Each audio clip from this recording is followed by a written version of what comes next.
I don't know what's going to happen to you lot after this, but the rest of the evening for you, but I know what's going to happen to me. I'm going to have a couple of little darlings come in and rub my bottom. So,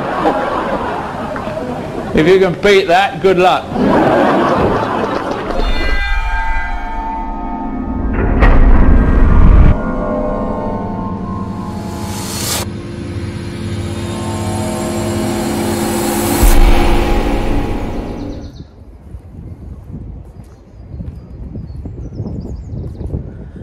Hey guys, welcome back to the channel. Hope we're all doing okay and are well and everything is good.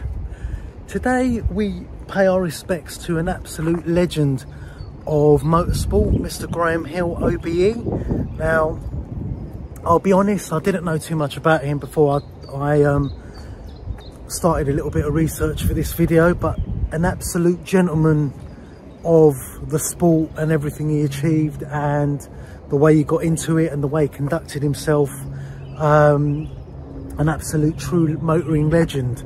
So today guys, we visit his final resting place where he was laid to rest, which is a little bit different, the location of it.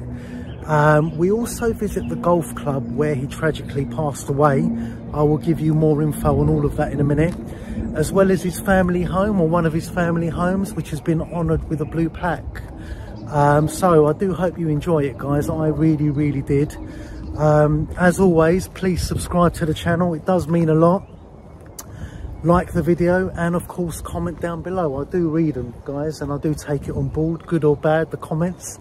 So we are going to get a bit more info on Mr. Graham Hill OBE. So Norman Graham Hill was born on the 15th of February 1929 in Hampstead. He attended Hendon Technical College, then getting a job with Smith's Instruments as an apprentice engineer. He also served in the Royal Navy after being called up for national service through conscription. By the time he got to his early 20s, he'd found a real passion for motorcycles and a real love for rowing. He became part of the prestigious London Rowing Club, and later on when he would find success on the track, he would continue to show support for the club by displaying their logo on his F1 crash helmet. So Graham Hill was known for many things. Obviously lots of success on the track, lots of victories, but one thing he was known for throughout his life was his charm, charisma and personality, and he would use that to his advantage to open many doors throughout his life.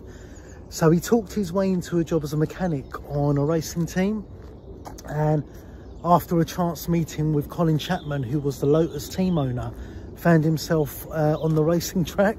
So I think he got a job with Lotus as a mechanic initially, got involved in the track testing and so on, and before he knew it, he was on the track. So definitely not your typical conventional way into motor racing, if you like.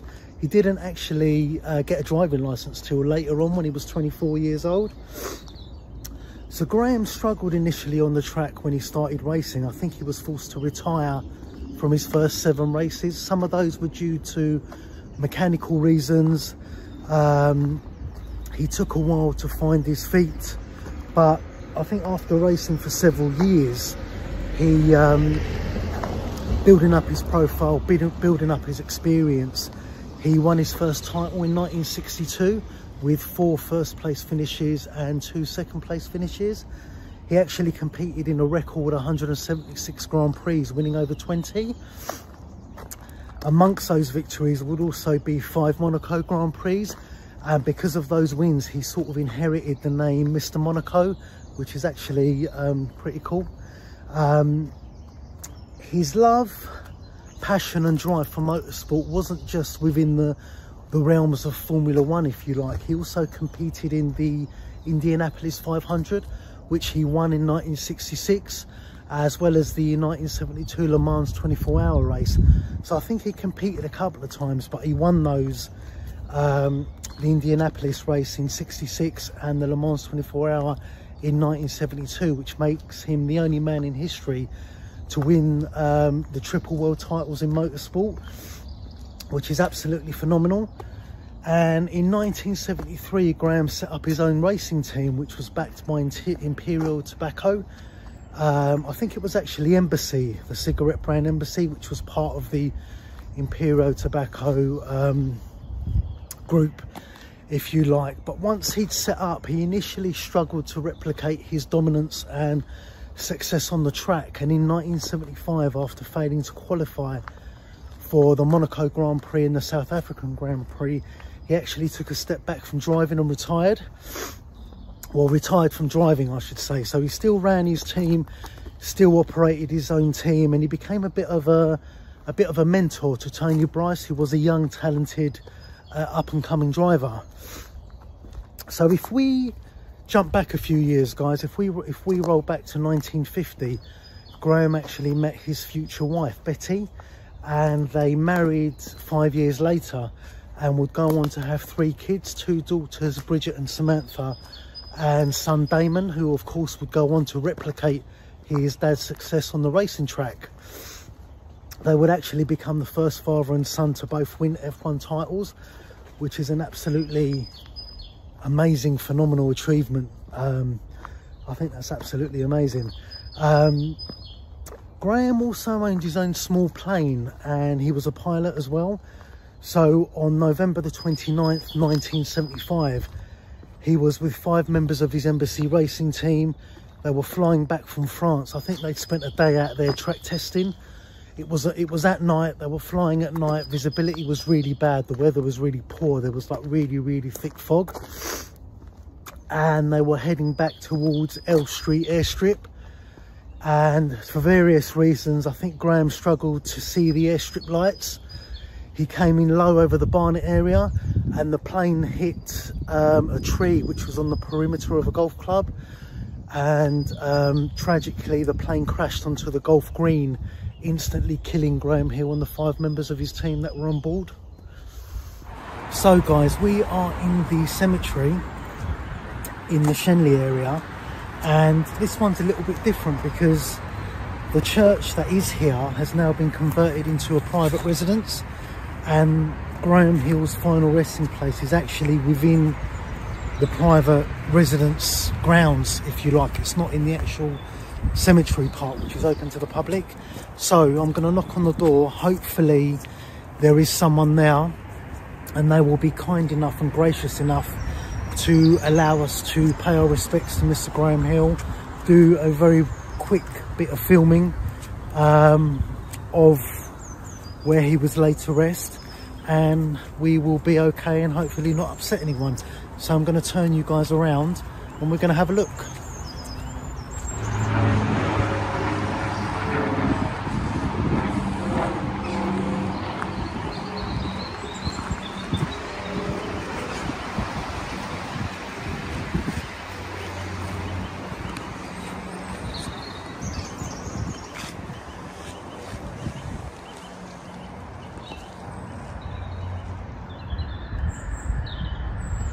In loving memory of Graham Hill, OBE, 15th of the 2nd, 29 to 29th of the 11th, 75, age 46 years, beloved husband of Betty, adored father of Bridget, Damon and Samantha. Death hides, it does not divide, thou art on Christ's side, thou with Christ and Christ with me, and so together still are we. And of course, just at the bottom, you've got a couple of cars out of respect for what he achieved.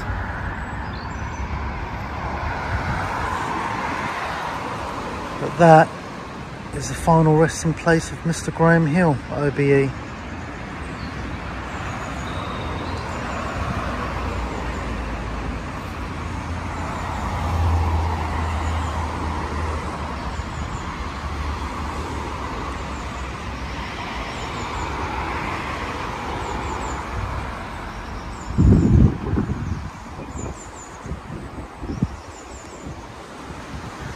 And just wanted to say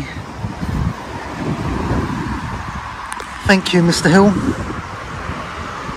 for everything you did for the British motorsport. Absolute legend.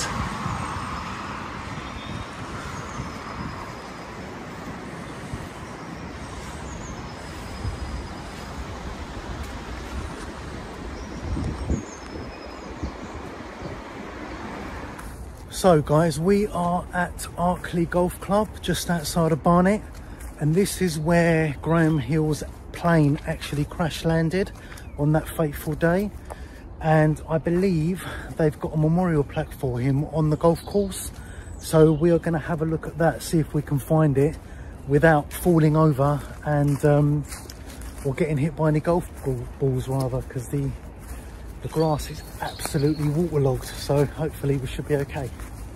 So I'm going to turn you guys around and we're going to have a look at the memorial plaque for him.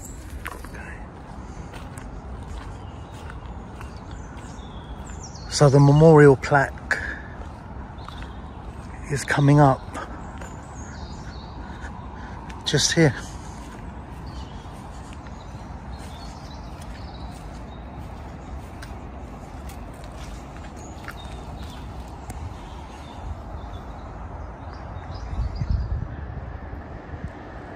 In memory of Graham Hill, twice world champion racing driver who died with 5 colleagues when their aircraft crashed here in freezing fog, 29th of November 1975.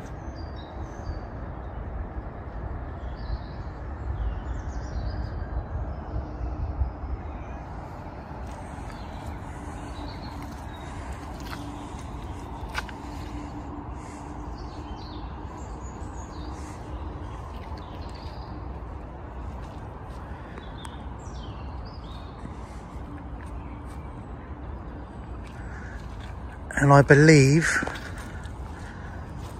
that this tree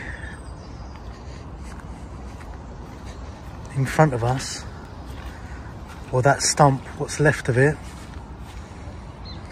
is the actual tree that Graham Hill's plane hit on that day, and the plane crashed in this area.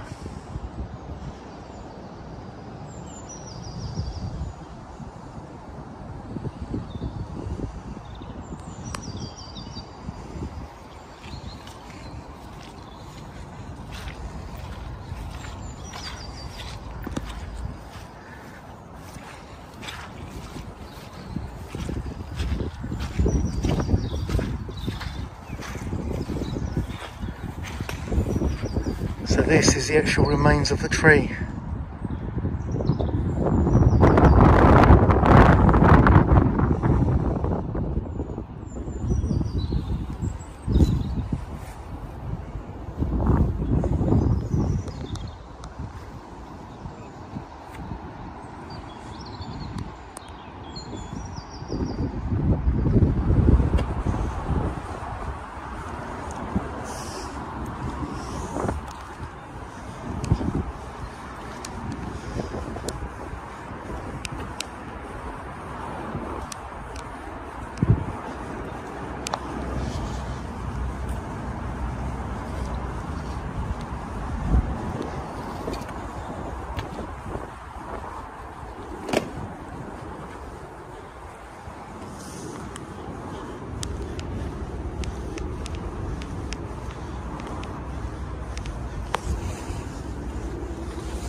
I don't know if you can see that guy's Graham Hill, world champion racing driver, lived here 1960, 1972.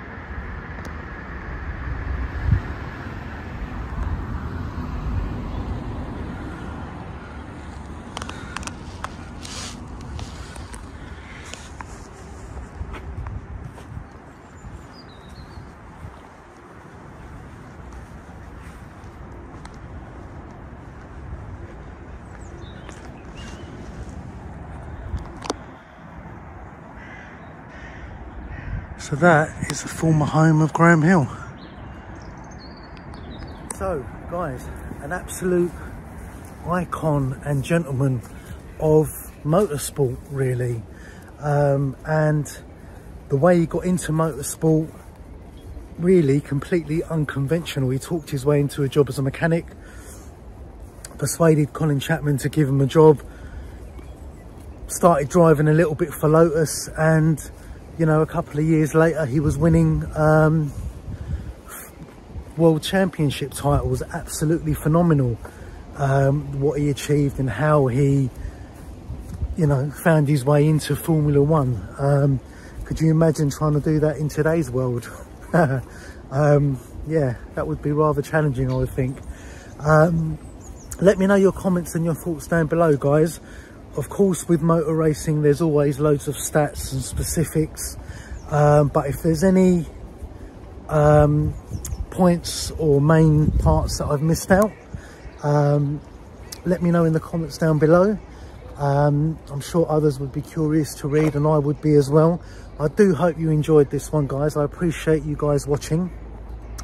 Please like the video, as I always say. Make sure you subscribe. All you need to do is click the button. I appreciate you are very protective with your subscribing, but it does help the channel grow, and I would really appreciate it.